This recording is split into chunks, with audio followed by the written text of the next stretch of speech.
We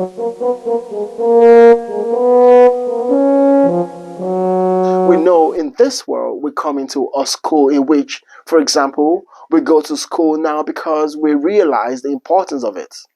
The child does not. So the child, schooling can sometimes be a burden. To the adults in business, the experience constitutes schooling. They may be tragic, difficult, and misunderstood, but to the other person, the importance of insight has been demonstrated. We improve in the older years because we want to, because we realize that only through the improvement can we fulfill ourselves. We eagerly take on lessons that the younger are reluctant to accept. We begin to study and think and to develop the quietude of the inner life. We want a serene internal, but we have to have something to build it out of.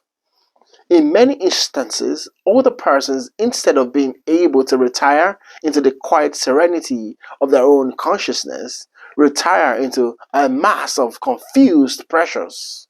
They are brought out of their early lives, very little internal coordination. So instead of having their pleasant years ahead, they are burdened with complexes and neurotic pressures. They are irritable, discouraged, disillusioned, unwilling to turn their attention to new creative activities, and in most things, downright defeated. This is because they haven't prepared for these older years. You cannot be unpleasant at 30 and ideally adjusted at 70. It cannot be. You cannot nurse all your grievances until the day of retirement and then expect them to evaporate. Nor do we have any reason to hope that they will evaporate even at death. The individual who makes no achievements over these problems as it goes along must sometimes face them. We have to build for these over the period by the careful integration of character down through the years. Every victory we achieve over self before 60 will add to our happiness and our usefulness and our self-improvement program after 60. This should be taught. We shouldn't have to discover these by trial and error. This is just as much a part of our education as memorizing our ABCs. We should be taught to realize that a powerful ethical moral code that applies to us throughout life is the beginning of our success in advancing years. Some time ago, an article stated the efforts of the Japanese government to encourage the moral education of children. In other words, education is of two kinds, technical and moral. Technical education prepares the individual for a career. Moral education prepares him to protect himself and his nation against the demoralization of what we might say ethical ignorance. Moral education is of the highest importance. Moral education provides the person with a framework necessary to protect his own life.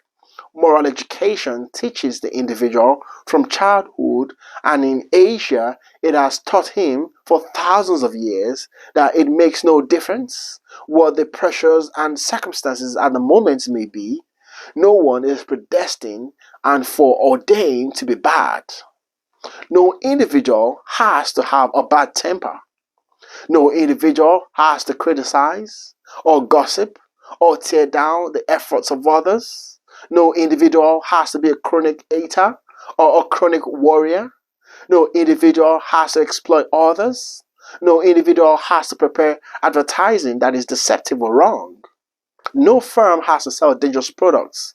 No individual has to drive at 70 miles per hour on roads which are not safely driven at such speeds. There is nothing that the individual does that is wrong that he must do. The only reason he does these things is because he wants to.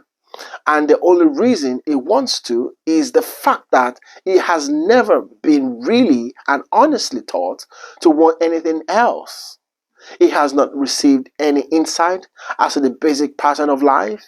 He has not been clearly shown the importance of self-discipline. He has not assumed the fact that freedom to do as he pleases is the world's supreme status symbol. when actually it is the world's supreme indication of failure. No person in any walk of life has to hurt others. He has to recognize, however, the importance of not hurting others. He has to recognize the value of integrity. These things have to be taught in one way or another. The world has to accept these points as elements of education. In good homes, where environments are reasonably good, the young people grow up in decent atmospheres. There is a degree of acceptance of some of the ethical overtones of life. But unless these are accepted more generously and more generally, we are not going to have this kind of maturity that really would protect us. What we are desperately in need of today, therefore, is the individual who wakes up in himself and realizes that it is not necessary for him to be part of anything he does not approve of. It is not necessary for him to compromise. He may be penalized if he does not. If he does not follow the general way, he may be subject to certain criticism.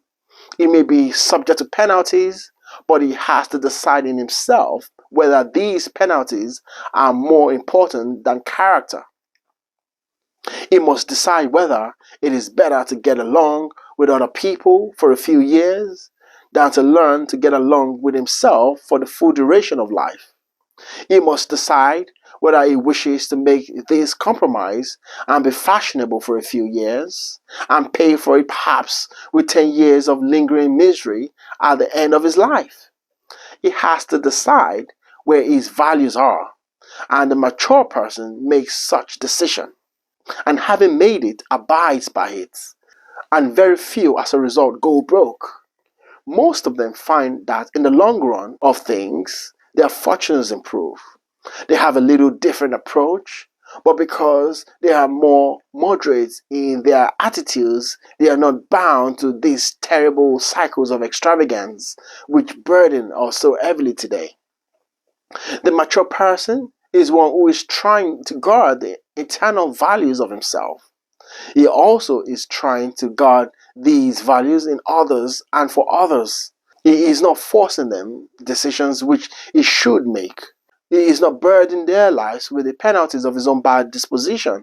He is not how to revenge or avenge. He has not a great hope in life, the possibility of making some adversary unhappy.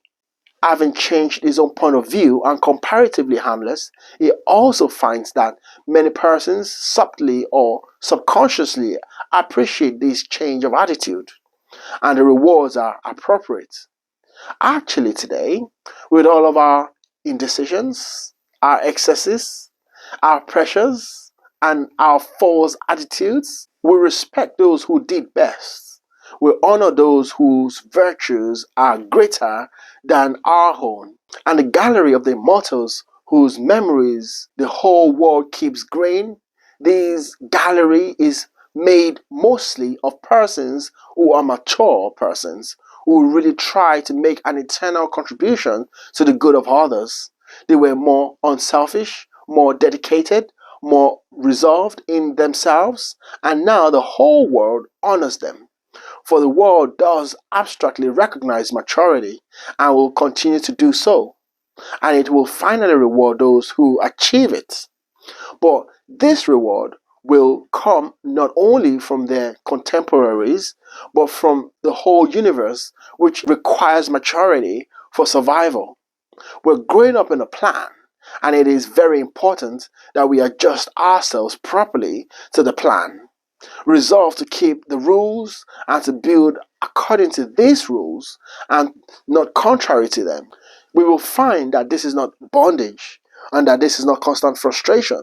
And as we observe this festive season, we may begin to embrace and practice these thoughts in an effort to achieving a much more adjusted life.